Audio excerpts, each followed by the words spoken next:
If anyone is expected to be up to date on UK medical cannabis laws, you think it would be the police. About medical cannabis. I do not have the insight. Medical cannabis. No. Do you know anything about medical cannabis? No, sir, I don't. While medical cannabis has been legal in the UK since 2018, yes, 7 years, it seems that a large number of UK police officers remain unaware of this pretty crucial legal change. This ignorance of the law is leading to some very distressing encounters for legitimate patients. It's eroding trust between the public and law enforcement, and it's raising serious questions about how our drug policy is actually being implemented on the ground. Think about it. Why are so many people on the front line of law enforcement still in the dark when it comes to legal medical cannabis? Let's take a moment for a quick recap of the legal landscape, just so we're all on the same page. In November 2018, the UK government reclassified cannabis-based products for medicinal use, or CBPMs, to Schedule 2 under the Misuse of Drugs Regulations 2001. What does this mean in plain English? It made it absolutely legal for specialist doctors to prescribe cannabis for a wide range of conditions, typically when conventional treatments haven't worked. So if you're a patient with a valid, legitimate prescription, possessing and using medical cannabis is entirely legal and you're well within your rights. Here's the crucial part though, and this is where some of the confusion might lie. The prescription aspect is key. Cannabis itself remains a controlled Class B drug under the Misuse of Drugs Act 1971. This means recreational use, growing it at home, or supplying it are all still very much illegal. This creates a kind of dual status for cannabis in the UK. And this dual status requires a nuanced understanding from our police officers, an understanding that, unfortunately, seems to be largely missing. Despite legalisation, medical cannabis patients are consistently reporting distressing interactions with the police. We're talking about everything from the confiscation of legally prescribed medication to outright arrests and charges, even when these patients have had their prescriptions and photo ID right there with them. Organisations like Release have even launched campaigns, such as #ReleaseMyMeds, to highlight this growing issue. They're collecting testimonials from patients who have faced unjust criminalisation simply for using their medicine. One patient recounted being arrested while quietly vaporising their prescribed cannabis on a beach despite presenting their prescription to the officers. Another described how the police insisted on a roadside drug test even after being told about a legal prescription, leading to immense stress and a completely unnecessary legal battle. And perhaps you've seen the recent videos from the 420 celebration in Hyde Park, where it's clear as day that a number of police officers aren't up to date on regulations. These aren't isolated incidents, this is a systemic issue. Now, I don't think it's just about a lack of knowledge. There's a deeper issue at play here. Stigma. Just recently, on July 8th, 2025, the patient advocacy group Patients Can UK filed a formal complaint against top police leaders. Why?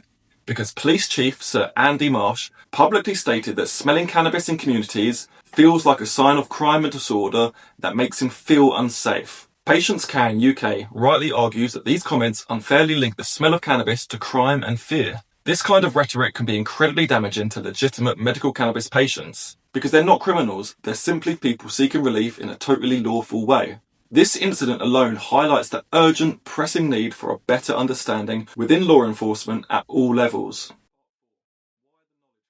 So why does this persistent lack of awareness within police forces continue? Several factors are likely at play here. Firstly, and perhaps most significantly, there's insufficient training. While officers receive training on general drug offences, there's often no specific, in-depth training on medical cannabis or how to identify legitimate patients. Surveys have actually shown that a significant percentage of officers, as high as 30% in one study, are simply unaware of its legal status. And an overwhelming majority, over 88%, believe they would benefit from more training. Secondly, information and guidelines are not uniform. While some guidance exists, it's clear that this information is not consistently and effectively disseminated and integrated into day-to-day policing across all forces. Essentially, clear uniform guidelines are not reaching the front line. Then there's the legacy of cannabis prohibition. Decades of associating cannabis with crime have deeply ingrained certain perceptions within both the public and law enforcement. This immediate association of cannabis with recreational use apparently makes it challenging for officers to grasp the new legal nuances of medical use,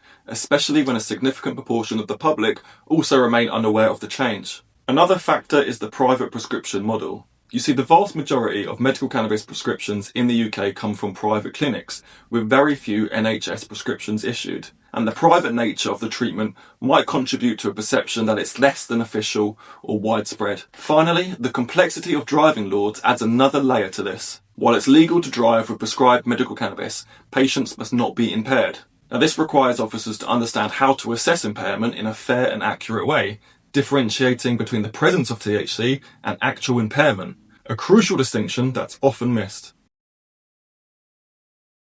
The cost of this lack of police knowledge isn't theoretical, it's real and it's harmful. Patients who legally use cannabis face unnecessary stops, searches and even arrests. Just imagine the stress, the anxiety and the sheer injustice of being treated like a criminal when you're simply using your prescribed medicine to manage a diagnosed condition. When the police don't understand the law around illegal treatment, it fundamentally breaks down public trust, especially among the very patients who need this medicine. People lose faith in the police when they feel misunderstood or unjustly targeted. And let's not forget, it also wastes police time and money. Officers are spending valuable resources investigating cases that, with proper knowledge, could be quickly and easily resolved. This is a drain on an already stretched public service. So what needs to happen to fix this problem? Well, we need a clear, actionable plan. First, all police officers need mandatory, thorough training on medical cannabis laws. This means teaching them about patient rights, how to identify valid prescriptions, and the correct way to interact with patients. This shouldn't be optional, it needs to be universal across all police forces nationwide. Second, the government and top police leaders must issue clear national guidelines. These rules would tell police forces exactly how to handle medical cannabis, ensuring all officers are aware and follow the same consistent procedures. No more patchy, inconsistent approaches. Third, we need public awareness campaigns. It's not just the police. Many people in the UK are simply unaware that medical cannabis is legal and available. Educating the public will help reduce misunderstanding for everyone, creating a more informed society. Fourth, police forces should actively work directly with medical cannabis clinics and patient groups. These organisations can share real-life experiences from patients and offer practical, invaluable advice on how police can improve their interactions. This collaboration is key to building understanding. Fifth, while patients should always carry their prescription and ID, maybe we should explore simpler, more efficient ways for police to verify prescriptions, perhaps through secure digital systems. This could make it much faster and easier for officers to confirm a patient's legal status on the spot, cutting down on unnecessary delays and distress. Lastly, police need to review their current stop and search and drug driving procedures. These rules must be fair and effective for medical cannabis patients, focusing on whether someone is actually impaired rather than if they just have THC in their system. The distinction between presence and impairment is critical. The legalisation of medical cannabis in the UK was a genuinely significant step forward, but the continued lack of awareness among some police officers is undeniably undermining its potential benefits. But we shouldn't be blaming individual officers. Instead, we need to acknowledge that there's a systemic gap in education and how policy is actually put into practice. It is absolutely vital that we bridge this knowledge gap. We need to ensure that those tasked with upholding the law are fully equipped to understand and respect the rights of medical cannabis patients. Only then can we truly move forward and fulfill the promise of accessible and lawful medical treatment for those who need it the most. If you found this discussion valuable and you want to stay informed about the evolving landscape of medical cannabis in the UK, make sure you sign up to the High and Polite newsletter. The link is in the description. It's completely free and will send you our comprehensive guide to accessing medical cannabis in the UK directly to your inbox. Just click the link in the description below to sign up. Thanks for watching.